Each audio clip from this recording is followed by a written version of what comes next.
Le Canada est sous le choc après la découverte des squelettes de 215 enfants sur le site d'un ancien pensionnat réservé aux populations autochtones à Kamloops, en Colombie-Britannique.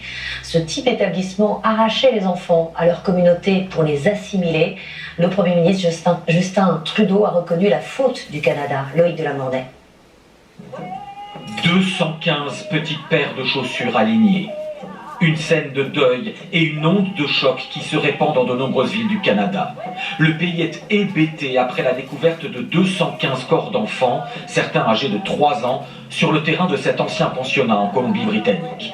Le traumatisme est tel qu'aucune chaîne de télévision n'a diffusé les images du lieu de la découverte, qui a ébranlé toute la classe politique émue aux larmes.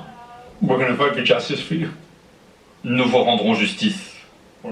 Tous ces corps ont été trouvés dans une fosse commune. Quand on évoque des fosses communes, on pense à un génocide dans un pays lointain, mais ça s'est passé ici au Canada.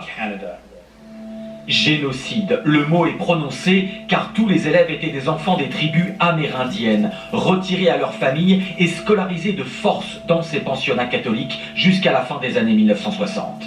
Malnutrition, mauvais traitement ou viol entraînant la mort. Pour justifier des disparitions, les religieux disaient que les enfants s'étaient enfuis. Rose Miller a survécu. Elle vient de revenir dans son ancien pensionnat de l'horreur. Ici, quand on était puni, on devait nettoyer les escaliers à la brosse à dents. Ça, c'était l'endroit le plus effrayant, la chapelle du mal. Certains garçons étaient appelés en haut par cette porte.